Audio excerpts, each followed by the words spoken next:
freelance platforms are crowded.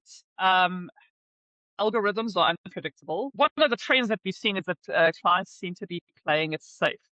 And yeah, we've discussed this in parts in the previous two episodes in this series. Work flows through trust, not timelines. And one of the trends that we've seen or that we think is going to kind of grow in 2026 is that freelancers that get consistent, higher paying projects aren't necessarily just chasing visibility. They're building actual relationships with their clients. This, for me, has not been a recent trend. I, for my sins, used to work in sales, and I have been building relationships throughout my career. And I can vouch for this. It's a very, very powerful thing to, maybe not with every client, but know that their kids go to school and that they've got four dogs that whatever attack each other on a regular basis, and that your client has just recently done the comrades and that sort of thing. So slightly blurring that personal and professional line in a professional way. Did you have stats for this one? Good. Yes, I do in fact have some stats. Yes, like you said, relationships are everything. And I think especially in today's world where the bots are taking over, people want to trust in people. So, interestingly, this is from in 2025. 56% of freelancers now get work through professional and personal networks. And that's up from 30% in 2024. So that's a massive increase in 1 year. 11% say that networking is their primary visibility tool, outperforming social media and portfolio websites. And as we know, this kind of relationship-based work leads to better briefs, higher budgets, repeat clients. I mean, it makes sense, right? It goes back to the example I gave in our first episode where I was talking about the mechanic who I know, he'll get the job done. He asks how my daughter is, and I don't bother looking anywhere else because I trust him.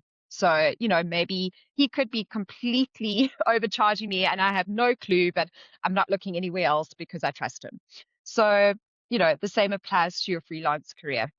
And then, so I think there's two elements to this. It's relationships, maintaining those relationships, as you said, just being a human and asking normal questions about when was your latest dog attack or whatever it was.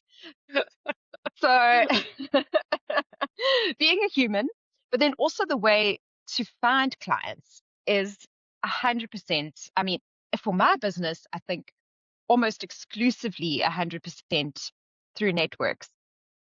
Like I always say, it's not like you need everyone to become your client, but that person can become your advocate and refer you.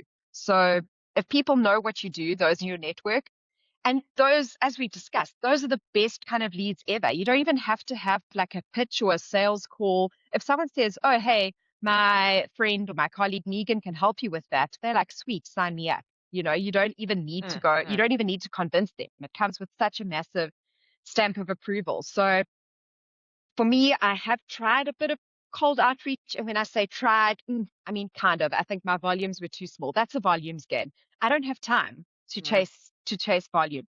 So it's always been about networking, and it works. And I must plug my course, my Win One New Client in 5 Days course. It's an email course that I created, and it's basically just prompts that force people to leverage their network. And look, if you've paid for something, hopefully you're actually going to spend the time and do it. And it's, as far as I know, from everyone who I've followed up with, it's 100% success rate of people who've leveraged their networks and found new business. It really is, in my opinion, the lowest hanging fruit. Yeah, I mean, it's a lot easier to be introduced or be referred or get a call from somebody that you have a mutual connection with. And again, we spoke about this in the previous episode. That's kind of what happened with the podcast. Is I would interview these people in a previous version of the podcast. I'd interview these people, and they would then refer me on to other people after getting to know me, and I'd get a little bit of work out of that. So there's multiple ways to network. You can create your own network, like I did with podcasts and just bringing people on to interview. There's also groups. Um, we're obviously speaking about expanding your network instead of doing cold calls. So there's also groups like there's BNI. I belong to an international one called Circle Networks.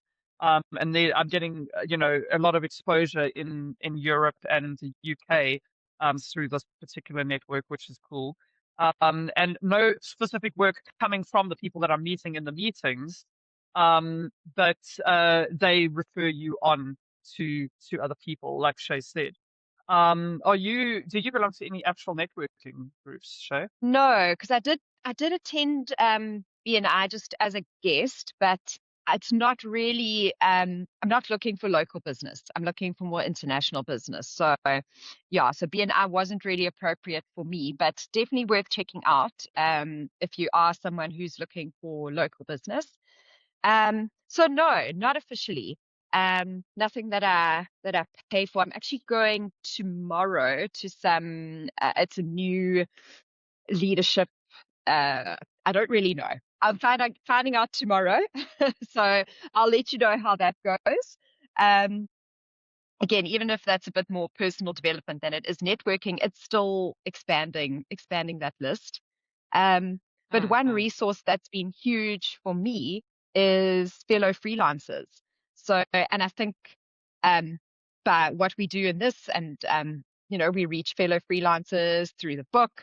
Um, there's a lot of people who we have complementary skills. So like web developers who know me will say, oh, okay, cool. I've got this new web development project. Can you work on the copy, for example?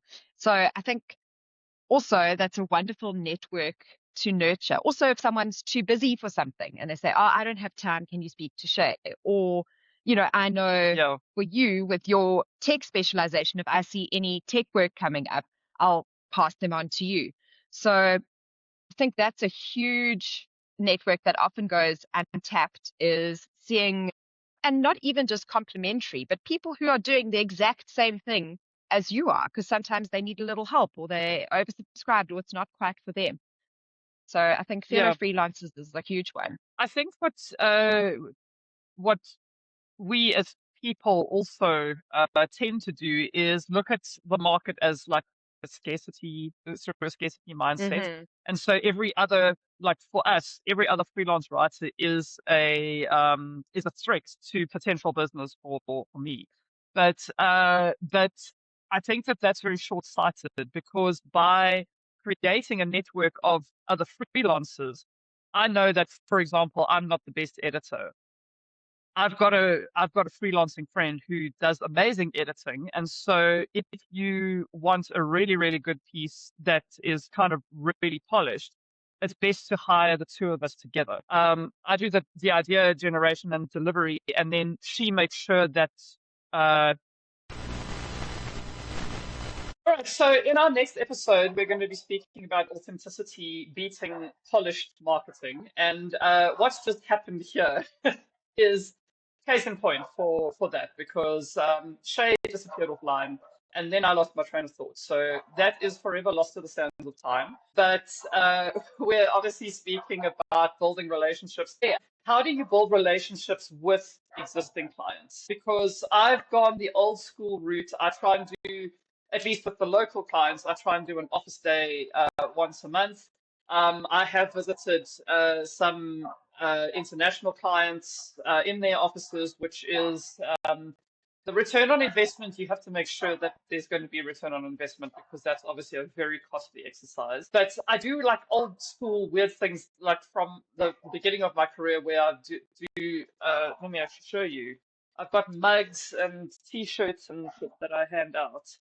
So, uh, as like year-end gifts to clients. Yeah. Um, I don't have the t-shirts. I've run out, but the t-shirts kind of says it's got a picture of a skull drinking coffee, and it's like dead inside but caffeinated, which if any of my clients know, I basically live on coffee. So, that sort of thing.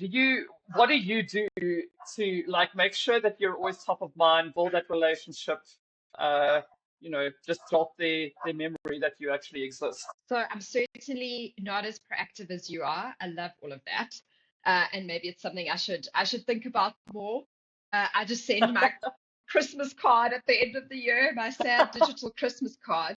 Maybe I should maybe I should actually although our postal service doesn't really work. No. So yeah, most of my clients are international. Yeah, going there to meet. I'm not sure about the return on investment across sort of three different continents, but I just try be as we were talking about in episode 1. So definitely less proactive than you are. I just try be a nice person and easy to work with. Really, just those simple things. So I'm a little over the top, I think, especially for No, a I think it's freelancer. wonderful. I think that's very cool because it also, yeah, it makes you stand out, makes you memorable, and you've inspired me to actually think about how I can do better like that. Okay. Well, look at the 1995 corporate gifts brochure, and there's lots of ideas in there. Awesome. Thank you everyone for tuning into this really stop-start episode of the look at 2026 trends. Please leave us a comment or a like, and we will see you in the next episode.